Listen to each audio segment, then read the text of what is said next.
Bienvenidos a Una semana en el mundo, una semana en que nos preguntamos qué puede resultar de las negociaciones indirectas entre Estados Unidos e Irán en Pakistán este fin de semana.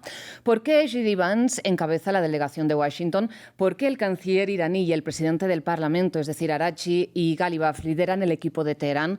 ¿Por qué el escenario del encuentro es Islamabad? ¿Qué rol juega China? Y en medio de esta frágil tregua, que supuestamente evitó, recordemos, la amenaza de Donald Trump de textualmente destruir toda una civilización en una noche, ¿por qué Israel continúa la ofensiva contra Líbano? ¿Quiere Benjamin Netanyahu convencer al presidente estadounidense una vez más de que vuelva al combate? Y en paralelo, recordemos que mientras desataba esta guerra en Medio Oriente, la administración republicana también se ha dedicado a apoyar a Viktor Orbán en Hungría, que ha utilizado, recordemos, el rechazo a Ucrania y a Bruselas como pilares de su campaña a la reelección para los comicios de este domingo 12 de abril, el mismo día en que los peruanos acuden a las urnas 5 años y 3 presidentes después de la elección del encarcelado Pedro Castillo. Para el análisis de este panorama contamos con César Niño, ya lo conocen seguramente, profesor titular de Relaciones Internacionales en la Universidad Militar Nueva Granada, doctor en Estudios Internacionales en Paz y Conflictos y un habitual del análisis aquí en France 24. También nos acompaña Silvia Román. Ella es subdirectora de Internacional del diario El Mundo, excorresponsal en Europa Central y del Este. Finalmente contamos también con Ana Ballesteros Peiró, investigadora senior del Real Instituto Elcano y profesora de Relaciones Internacionales de la Universidad Complutense de Madrid y especialista precisamente en Pakistán. César, Silvia, Ana, muchísimas gracias por aceptar esta invitación de France 24. Antes de entrar en el debate, les recuerdo a ustedes que si bien ya saben que pueden volver a repetir este y todos los programas de France 24 en nuestra página web y en nuestro canal de YouTube, ahora también pueden volver a escuchar Una semana en el mundo en formato podcast a través de las principales plataformas de streaming de audio, que son las que están viendo en estos momentos en sus pantallas.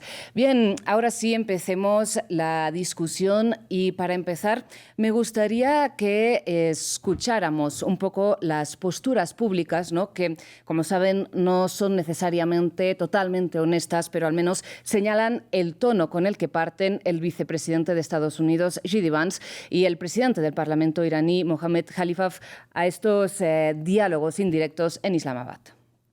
Creo que será algo positivo, pero ya lo veremos. Como dijo el presidente de Estados Unidos, si los iraníes están dispuestos a negociar de buena fe, estamos totalmente dispuestos a tenderles la mano. Si intentan engañarnos, verán que nuestro equipo de negociación no se mostrará muy receptivo. Aún quedan por aplicarse 2 de las medidas acordadas de mutuo acuerdo entre las partes, un alto el fuego en Líbano y la liberación de los activos iraníes bloqueados antes del inicio de las negociaciones. Estas 2 cuestiones deben resolverse antes de que comiencen las negociaciones.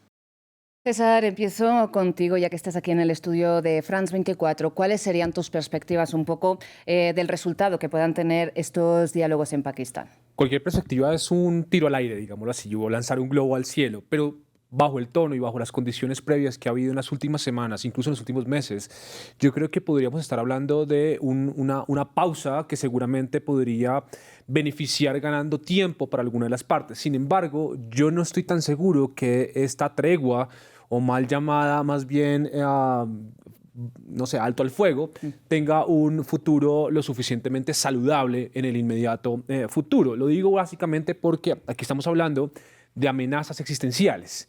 Y cuando un actor siente que existe una posibilidad de amenaza existencial a su territorio, a su régimen, independientemente del que sea, la evidencia sugiere que es más probable el atrincheramiento que ceder para una posible negociación. Aquí hay un punto de una armamentización geopolítica, hay un asunto en el que ni siquiera hay un punto en común para poner en la agenda que pueda destrabar algún tipo de los altos al fuego, sino todo lo contrario. Creo que aquí hay más motivaciones para continuar la guerra que para parar la guerra. Pues ahora entraremos en cuáles serían estas motivaciones para continuar la guerra y cuáles serían también los más beneficiados de ganar, digamos, tiempo, al menos estas 2 semanas de momento preacordadas de tregua. Pero, Ana, quisiera seguir contigo precisamente hablando de por qué Pakistán es el escenario elegido finalmente, porque el gobierno de Islamabad ha convencido a ambas partes de que son mediadores imparciales. Te pregunto si esta es una cuestión de gobierno, es una cuestión de Estado. Cuéntanos. Sí, Pakistán desde hace unos meses, al principio del año, ha conseguido de alguna forma avanzar diplomáticamente en el escenario global. Pakistán ha estado muy aislado hasta el momento y es sorprendente porque primero no tiene un pasado como país negociador, no tiene una experiencia y además tiene un acuerdo de seguridad con Arabia Saudí, que es el principal o uno de los principales, además de Israel, rivales de Irán en la región, ¿no? Pero sin embargo ha sabido posicionarse primero de cara a Estados Unidos. Desde mayo, no solo el primer ministro, pero muy especialmente el jefe del Estado Mayor, Asim Munir, cayó muy en gracia al presidente Donald Trump y por lo tanto han conseguido de alguna forma halagar a Trump de forma que les ve como unos candidatos idóneos para hacer este papel. Además, son vecinos de Irán, conocen Irán bien, tienen una larga frontera con el país y además también tienen muy buenas relaciones con China, que digamos que estaría de alguna forma haciendo diplomacia más en segundo plano. Por lo tanto, Pakistán está muy bien posicionado en este sentido. Pues no sé si, Silvia, quisieras comentar cómo ves precisamente esta diplomacia en segundo plano de China en estas negociaciones. Bueno, China ha tenido un papel más protagonista del que pensamos. De hecho, ha sido el que ha presionado para llegar a este plan de paz de 10 puntos al que se ha aferrado desde luego Donald Trump cuando ha visto la trampa que él mismo se había metido. Pero sobre todo el papel de China para presionar, para llegar a estas negociaciones y para empujar a ellas también a Irán ha sido porque los grandes afectados con el cierre del estrecho de Hormuz son los países asiáticos. De ahí que China tiene también mucho en juego. Y de ahí que Xi Jinping haya participado en la sombra, como a ellos les gusta, pero desde luego haya estado presente. Silvia, has señalado que Donald Trump con este plan de paz estaría intentando salir de la trampa en la que él mismo se ha metido. ¿Qué quieres decir exactamente? Bueno, Donald Trump ha cometido un error que otras administraciones americanas evitaron hacerlo, y es que Irán tiene una gran posición de fuerza. El auténtico arma nuclear de Irán es el estrecho de Hormuz y lo ha demostrado con una habilidad además pasmosa estos días. Trump ha llevado la guerra al comercio mundial, a una crisis energética tremenda. Hasta sus propios socios y aliados se están apartando de él, con lo cual creemos, por lo menos los expertos internacionales, que sí que ha visto como una puerta de salida a este plan de paz de 10 puntos. Y otra de las grandes pistas de las que sí parece dispuesto a querer seguir, aunque sea al principio, a hablar, es primero que lleva a su vicepresidente Vance, que es un hombre más de paz, antiguerras, como todos sabemos, y luego la presión que le está haciendo a Netanyahu para esas conversaciones en Washington entre Líbano e Israel. Claro, precisamente esta semana una investigación, un reportaje del New York Times explicaba muy claramente cuáles habían sido los papeles de cada uno de los miembros del gabinete a la hora de apoyar o no la idea de ir a la guerra contra Irán. J.D. Vance, como siempre, defendía la postura menos intervencionista y Benjamin Netanyahu, cuando aparentemente en un vídeo de 1 hora de duración quiso convencer a Donald Trump, y bueno, de hecho lo logró, de que era necesario ir a la guerra contra Irán, aseguró que los iraníes estarían tan debilitados que no serían capaces, ni de cerrar el estrecho de Hormuz ni de atacar a sus aliados. Entonces, a los aliados de Estados Unidos en el Golfo. ¿Cómo crees, César, que digamos que Donald Trump ve esta trampa que señalaba Silvia, ¿no? Que los hechos no se han desencadenado tal y como había planteado Israel? ¿Ha quedado totalmente al margen ahora el gobierno de Benjamin Netanyahu en lo que vaya a decidir Donald Trump? Mire que hace un par de semanas en la revista Foreign Affairs salía un artículo muy interesante, un ensayo que sugería que el modelo de administración de la política exterior de Trump es una política exterior de realismo reflexivo. Y eso es bastante interesante precisamente porque sugiere, entre otras, que el presidente Trump no escucha a su servicio de inteligencia. Solamente escucha a lo que le conviene escuchar. En la toma de decisiones esto podría ser muy peligroso en los cálculos estratégicos. Y recordemos que hace un par de semanas le renunció el jefe de contrainteligencia de la CIA, que efectivamente esto manda un mensaje precisamente porque los servicios de inteligencia, al menos de lo que se conoce públicamente, no están de acuerdo con la guerra en Irán. Entonces, si nos vamos a dar cuenta frente a los cálculos de Donald Trump frente a todo esto, pareciera ser que ha abierto un boquete muy peligroso, y es que ha anunciado cuándo empieza una guerra, pero no sabemos cuándo terminan las guerras. Y en esta oportunidad lo más probable es que se horizontalice aún más la guerra, y efectivamente el costo político para Donald Trump lo veremos seguramente en las elecciones de noviembre. Claro, pero la pregunta es, este objetivo del cambio de régimen, ¿no? Porque me vuelvo a remitir un poco a esta investigación del New York Times, porque ha clarificado bastante la discusión que hubo en las horas previas de decidir empezar esta guerra. Los israelíes plantearon que había que decapitar al régimen y que había que debilitarlo militarmente, algo que los estadounidenses, la inteligencia, el ejército vio posible, para después generar revueltas internas con la participación incluso de los kurdos, lo que llevaría a un cambio de régimen. Y estos objetivos 3 y 4 es lo que los estadounidenses veían como un poco fantasiosos, ¿no? Y una forma que tenía el gobierno de Benjamin Netanyahu de arrastrar a Donald Trump a la guerra. ¿Crees que ya está descartado o sigue siendo un objetivo que van a intentar perseguir los estadounidenses y los israelíes? Seguramente es un objetivo que siempre está sobre la mesa. El problema es que las decapitaciones, e insisto, creo que las evidencias sugieren que las decapitaciones a los líderes políticos, agrupaciones terroristas, no siempre lleva a la desaparición de esas estructuras. Todo lo contrario, puede generar lo que en algún momento se ha denominado el atrincheramiento estratégico. Y ese atrincheramiento, de alguna otra forma, puede darle oxígeno al régimen, y también incluso recordemos que los cambios de régimen no suceden solamente con intervenciones militares. También hay un rol importantísimo de la sociedad civil, claramente oprimida por el régimen iraní. Claro, hablando un poco de si la República Islámica se ha atrincherado o no, Ana, quisiera saber tu opinión sobre qué representa que de momento, según lo que sabemos, sea el canciller iraní, el ministro de Exteriores Abbas Araghchi y el presidente del Parlamento, Mohammad Khalibaf, quienes encabecen esta delegación de Irán en las negociaciones. ¿Qué rol va a jugar ahí la Guardia Revolucionaria? Probablemente ellos vayan ya con una lección aprendida o con las ideas más o menos claras de lo que tienen que hacer, ¿no?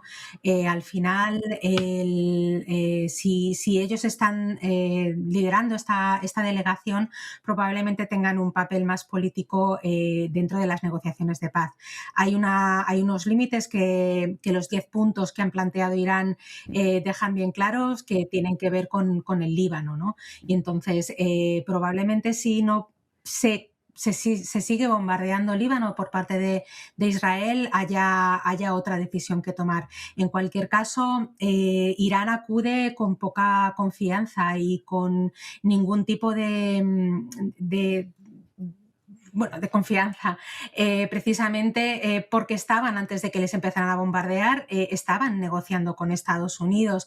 Y tienen también experiencia de otras negociaciones anteriores en las que Estados Unidos ha dicho que no cuando dijo que sí. Al final, este sería uno de los activos precisamente que no van a estar presentes en estas negociaciones. Por eso a lo mejor Pakistán tiene tanto mérito, es el hecho de haber conseguido que se sienten ahí y que de alguna forma cedan en este momento, ¿no? Porque el escenario de seguir la guerra es mucho peor que de alguna forma el coste que pueden pagar ambos por sentarse en estos momentos. Pero la Guardia Revolucionaria, en cualquier caso, tendrá la voz si estas negociaciones no salen adelante. Y por ahora parece ser que el mayor spoiler que hay es precisamente Israel, no es ni Estados Unidos ni Irán. Claro, ¿y cuál es tu opinión sobre por qué Israel precisamente está manteniendo estos ataques contra el Líbano que, dicho abiertamente, como bien señalabas, por los iraníes, ponen en peligro la continuidad de las negociaciones, entre otros factores, lógicamente, que también las pueden hacer peligrar?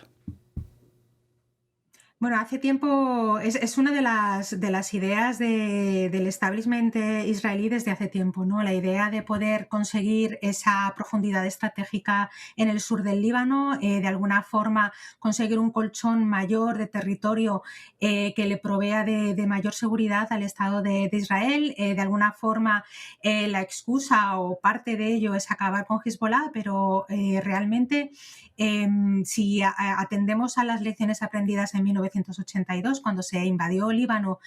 Precisamente de ahí surge Hamás, de ahí surge Hezbollah, y entonces de esta experiencia surgirá algún otro grupo, ¿no? Que es a lo mejor lo que también nos tenemos que empezar a cuestionar.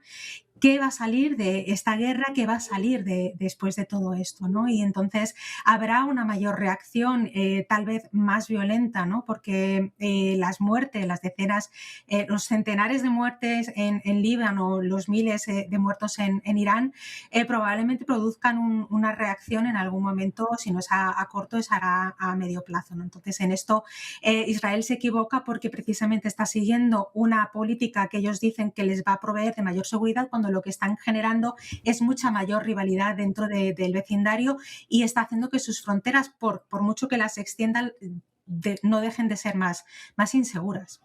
Claro, el opositor israelí Yair Lapid, recordemos que este año, si nada cambia, debería haber elecciones generales en Israel, dijo que el mayor perdedor de esta guerra había sido precisamente Israel, que lo que habían logrado había sido cambiar a un Jamenei de 86 años por uno de 56, que recordemos, sin embargo, no ha aparecido públicamente, al menos de momento. Al mismo tiempo que esta semana salieron unas encuestas en Estados Unidos en que los estadounidenses revelaban su opinión más desfavorable del Estado de Israel o del gobierno israelí en la historia, ¿no? Desde que se creó el Estado de Israel.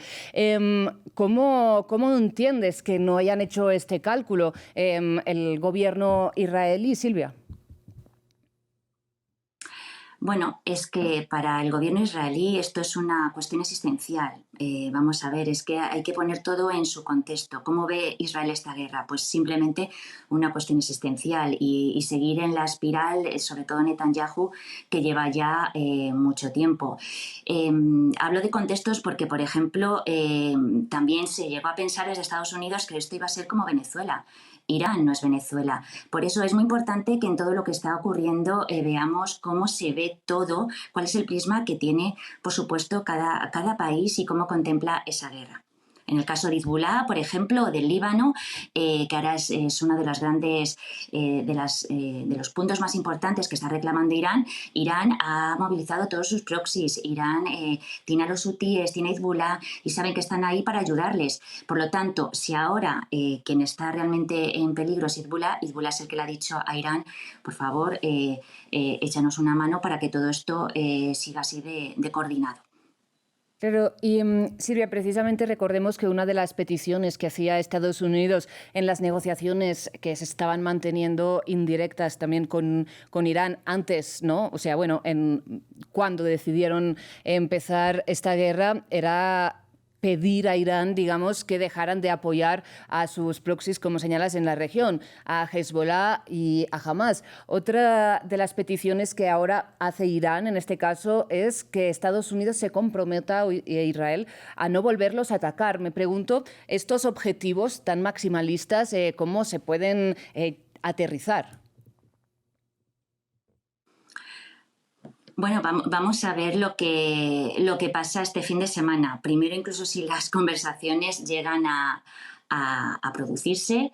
Y bueno, pensad que otro de los factores es que estamos hablando de que por parte iraní va el presidente del Parlamento y el ministro de Exteriores, pero tampoco está confirmado porque ellos mismos no han querido decir quiénes son los protagonistas que van a ir a Islamabad porque temen que los asesinen. O sea, los anteriores negociadores están muertos. Hay una desconfianza brutal.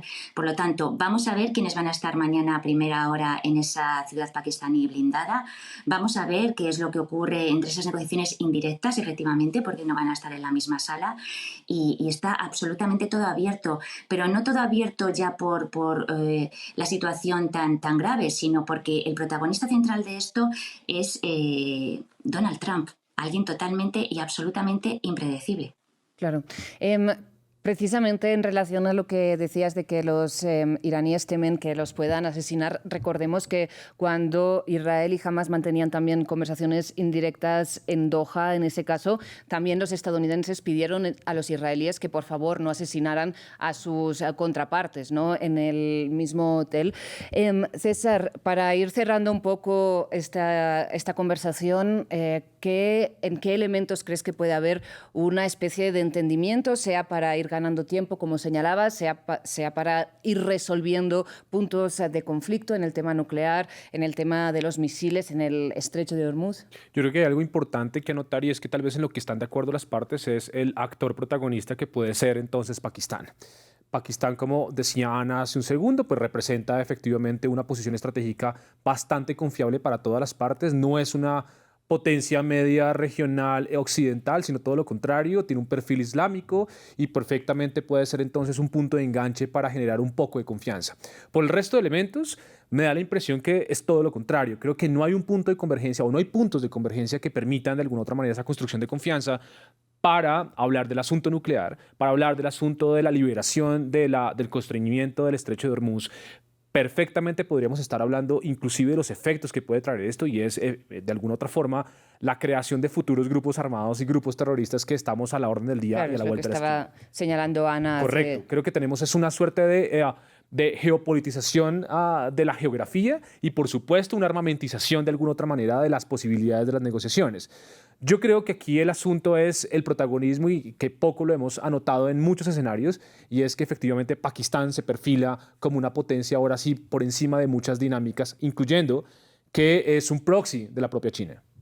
Bueno, pues seguiremos lo que ocurre este fin de semana en Islamabad. Me gustaría ahora que habláramos de lo que al principio señalábamos y es de cómo en paralelo, ¿no? Mientras digamos, prendían llamas un poco nuevamente Medio Oriente, Estados Unidos, la administración de Donald Trump también aprovechaba para apoyar al primer ministro de Hungría, Viktor Orbán, que después de 16 años al frente del gobierno húngaro busca la reelección este domingo. Entonces, Silvia, como corresponsal, como ex corresponsal en Europa Central, no sé si nos ayudarías a entender un poco cuál es el perfil de Viktor Orbán, qué lo separa de su principal adversario, en qué contexto se ha dado esta campaña. Bueno, es una campaña clave para los húngaros y Hungría, pero sobre todo para Europa también, para el futuro del continente, porque además pasa todo por Ucrania. Y el futuro de Ucrania y la seguridad de Ucrania es a día de hoy el futuro y la seguridad de Europa. La situación era tan grave, digamos, dentro del país que por el propio protagonista Viktor Orbán, que toda la oposición se ha unificado. Y la oposición húngara se ha unificado en torno a una figura que es Péter Magyar, que sale del propio partido de Orbán, pero que por supuesto tiene un nivel muchísimo más institucional, que se ha ido moderando y que ha conseguido aglutinar desde el centro derecha al que él pertenece hasta partidos de centro izquierda, todos contra Viktor Orbán. Entonces, este duelo que se va a producir este domingo es realmente interesante porque es ver hasta qué punto los húngaros deciden seguir con Viktor Orbán, el gran disruptor de la Unión Europea, el que ya está considerado como una astilla clavada en el costado de Europa, el que tiene un fuerte vínculo con Moscú, el que es ultranacionalismo al cuadrado, frente a alguien que ya se aferra más a los cánones europeístas, que ha anunciado que levantaría el veto a los 90.000 millones de euros que tiene puesto Orbán a Ucrania y que no le permite tener ningún tipo de armamento y ni siquiera de recuperar todas las infraestructuras energéticas que Moscú ha bombardeado este invierno, con lo cual son dos mundos dispares y va a ser muy interesante ver este duelo y qué es lo que ocurre y hacia dónde va Budapest y por lo tanto también Bruselas y el resto de los países europeos. Claro, Ana, no sé si quisieras aportar tu visión de cómo se ve, tal y como comenta Silvia, esta elección desde el punto de vista de la armonía en Bruselas, ¿no? Porque tal y como estaba señalando Silvia, Viktor Orbán al frente de Hungría ha impuesto varios vetos, pues a sanciones a Rusia, a ayudas a Ucrania. Sí, yo creo que al final, más allá de que no es mi área de especialización, pero sí que desde Europa, ¿no? Como ciudadanos estamos viendo que de alguna manera esto es uno de los retos, ¿no? Que tenemos también en el multilateralismo cooperativo en el mundo, ¿no? Esta idea de cómo de alguna forma hay países que están poniendo trabas al papel que tiene la Unión Europea en general, y cómo tenemos ese enemigo dentro de la Unión, y también ese reto dentro de nuestros propios países, ¿no? que está de alguna forma representado. Tenemos nuestros pequeños órbanes dentro de cada país europeo. Entonces eso representa un reto para lo que es la Unión Europea, ¿no? Como proyecto supranacional y multilateral, y los valores que defiende la Unión en un momento en el que también tiene que de alguna forma crecerse y empezar a ser un actor político global, ¿no? Claro, Ana, pues muchísimas gracias por haber compartido con nosotros todo este análisis y todo este contexto. Ha sido un placer, la verdad, escucharte. Me comentan que ya nos tienes que dejar. Espero volver a contar contigo en una próxima ocasión. Muchísimas gracias. Muchas gracias por contar conmigo. Precisamente, ¿no? Tomando un poco lo que decía Ana de estas críticas contra la Unión Europea, vemos a veces personajes que se pueden enmarcar dentro de lo que se llama populismo, para hablar a grandes rasgos, que atacan en muchos casos las élites nacionales, ¿no? Como es el caso pues, de la campaña de Donald Trump en Estados Unidos, no sé, Javier Milei en Argentina. Sin embargo, en Europa, en la Unión Europea, hay esta particularidad, ¿no? De que Bruselas muchas veces se utiliza como, digamos, origen del malestar de las clases trabajadoras, de los agricultores. Cuéntanos, César, un poco cómo Viktor Orbán ha utilizado esta rivalidad con Bruselas para construir su política. Recordemos que Viktor Orbán es muy cercano incluso a líderes autoritarios. Y ese liderazgo autoritario de alguna otra forma erosiona el proyecto paneuropeísta de alguna otra forma. Y también es un gran crítico de la democracia. Es muy curioso que los grandes críticos de las democracias llegan al poder gracias a las democracias. Y en últimas, más allá de lo que entendamos o no por democracia, seguramente veremos o vamos a ver, y hemos visto, por supuesto, un Viktor Orbán que se circunscribe o se matricula con las extremas derechas, que de alguna otra forma lo hemos visto en sus años de gobierno, pero también erosionando un poco su propio régimen político, su propia administración pública dentro de Hungría. El asunto aquí tiene que ver con qué peligros trae una reelección de un Viktor Orbán en un contexto en el que Europa tiene una guerra abierta, pues sin duda alguna espectacular. Cuando digo espectacular me refiero a que efectivamente hasta la Segunda Guerra Mundial no veíamos entonces una rearmamentización europea. Decía hace un rato nuestra colega que en efecto hay un gran problema frente a la visión de Orbán, precisamente porque es un gran admirador de alguna otra forma del régimen de Vladimir Putin. Es una amenaza por la que puede entrar nuevas amenazas dentro de Europa. Luego, erosiona la democracia un señor como Orbán, no solamente por sus admiraciones y sus formas de coquetear con los autoritarismos del mundo, sobre todo los de extrema derecha, sino también porque es el propio artífice de que de alguna u otra manera los peligros rusos sobre Europa quepan cada vez más sobre la propia Europa. Claro, pero una cosa vendría a ser, ¿no?, como, digamos, el discurso y las políticas que adopte Viktor Orbán una vez está ya en el gobierno, pero la pregunta es, ¿qué lo ha llevado a reelegirse una y otra vez, ¿no? ¿Cuáles son las preocupaciones de la población húngara que realmente se sienten escuchadas por una persona como Viktor Orbán? Silvia. Bueno, es que él ha utilizado un discurso que hasta hace nada era absolutamente atractivo para el húngaro, sobre todo de la zona del campo, pero también para muchísimos jóvenes. Ir al nacionalismo, un férreo control de fronteras, el ultranacionalismo. Él ha dado en el clavo. Todas esas nuevas corrientes populistas, él las canalizó muy bien. Fue como un hombre de orden, ley y orden, ahora que se lleva tanto. Entonces, digamos que ha bebido de estos aires populistas, trumpistas, lo ha sabido ir haciendo muy bien. ¿Qué es lo que pasa ahora? Esto con la guerra de Irán está cambiando muchísimo en Europa. En Europa ahora últimamente todo lo que era el movimiento MAGA, que era tan atractivo, el trumpismo, todo lo que hacía que esos líderes europeos o partidos ultras europeos recabaran muchísimos votos, porque ese trumpismo también era muy atractivo en Europa, está cambiando. Está cambiando porque está personificado en Donald Trump. Y Donald Trump está siendo visto desde Europa como alguien caótico, como alguien complicado, como alguien que te puede vaciar los bolsillos aún más con los elevados precios y la inflación ya que tenemos. Por lo tanto, lo que ocurra este domingo también va a ser una prueba de cómo está MAGA, cómo está el trumpismo en Europa. Si va a pasar de ser algo totalmente atractivo y que ayudaba a los partidos europeos a recabar votos, a ser de repente algo que no, que va hacia el otro lado y que incluso estos partidos ultras y estos líderes ultras van a empezar a preguntarse si ya hay que salir de ese cobijo, de esa sombra trumpista. Esta es otra de las lecciones que vamos a aprender de lo que ocurra este domingo en Budapest y en el resto del país húngaro. Pues Silvia, lo seguiremos de cerca y además que precisamente estos 16 años, ¿no?, de Víctor Orbán en el poder lo envuelven a su entorno, ¿no?, y al sistema estatal en varios escándalos, ¿no?, de corrupción que, digamos, no generalmente arrastran pues, los líderes que puedan tener un discurso similar, pero que sean outsiders y lleguen pues, de otros mundos al de la política. Para cerrar, como decíamos, este domingo también hay elecciones en Perú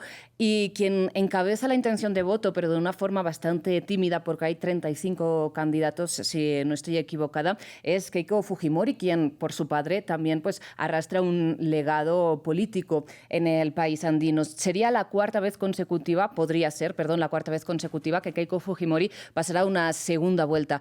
¿Podría esta ser su elección, su oportunidad? César, ¿cómo lo ves? Todo es posible en esta oportunidad, tanto así porque está tan dispersa la forma incluso de cómo se está organizando la campaña electoral en Perú, que bien como lo anotas, 35 candidatos, pero en efecto miremos también el pasado reciente de Perú. En 10 años va a tener entonces 10 presidentes. Luego la inestabilidad política sugiere también una inestabilidad electoral. Keiko Fujimori también hereda un discurso de su padre, pero también es verdad que carga también el lastre de lo que fue su padre en la administración peruana. Los demás candidatos, muy tímidos también por detrás, con unas favorabilidades muy reducidas, seguramente van a complicar el panorama electoral en este fin de semana en Perú. Lo que podría ocurrir de alguna otra forma es que estas 35 candidaturas capitalicen la erosión política y, por supuesto, capitalicen de alguna otra forma la polarización que hay en Perú. Esto no garantiza ni el triunfo de Keiko ni el triunfo de los demás candidatos, pero sí garantiza que de alguna otra forma la erosión democrática, la erosión política y la inestabilidad política para Perú va a ser para largo. Silvia, ¿coincides con este análisis? Sí, absolutamente. Keiko es la protagonista y la clave va a ser ahora si, como en anteriores ocasiones, al final se va a convertir las elecciones peruanas como una especie de referéndum de Fujimorismo sí, Fujimorismo no. Se apunta ahora que en esta ocasión no va a ser así y que es la gran favorita y que su discurso de ley y orden puede que se aferren a él los peruanos. Hay un hastío tremendo en la sociedad, hay una desconfianza hacia la democracia impresionante del ciudadano peruano. En los últimos sondeos decían que más del 70% de los peruanos desconfían de la democracia, pero bueno, viendo al número de expresidentes que están ahora mismo en la cárcel o que han caído en las garras de la corrupción a cambio de más dinero, de más poder y de su capacidad además para no solventar la violencia en el país, pues por supuesto entendemos este hastío, pero vamos a ver qué salen al final la decisión, por supuesto, en las urnas. Claro, para cerrar ya este comentario y este programa, el hastío, ¿no?, o más bien la reivindicación contra el hecho de que la política la hiciera, entre comillas, la élite limeña, fue lo que, digamos, impulsó, ¿no?, a Pedro Castillo a la presidencia. Ya hemos comentado rápidamente, encarcelado, Dina Boluarte destituida, el reemplazo de Dina Boluarte destituido.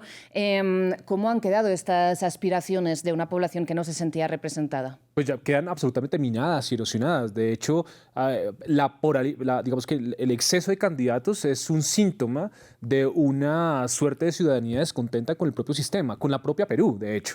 Y eso pues produce no solamente la erosión democrática, sino también una suerte de eliminación, o más bien de nostalgia nacional frente a las instituciones que fueron y que nunca pudieron ser. Entonces, esas dinámicas propiamente de un fujimorismo todavía vivo, con unas muy bajas intenciones todavía, a pesar de que sea la favorita, Keiko Fujimori, pues por supuesto también producen una polarización, una multipolarización en el país de alguna otra forma, ¿no? Estamos, como decía hace un segundo, pues por supuesto ante una propuesta de entender si continuismo de la erosión democrática o cambio y transformación de la democracia peruana. Bueno, pues seguiremos también de cerca lo que ocurra este domingo. Como decíamos, sí, Keiko es la favorita, pero las intenciones de voto no superan o están alrededor del 10%, mejor dicho, por lo que puede pasar cualquier cosa. Ha sido un placer, Silvia, César, como siempre, contar contigo y pues tenerte aquí, Silvia, por primera vez. Espero que podamos repetir nuevamente. Antes de terminar, como siempre, el agradecimiento es para todo el equipo técnico y todo el equipo de producción que hace posible esta y todas las emisiones de France 24. Y a ustedes, como siempre, muchísimas gracias por su atención. Enseguida regresamos.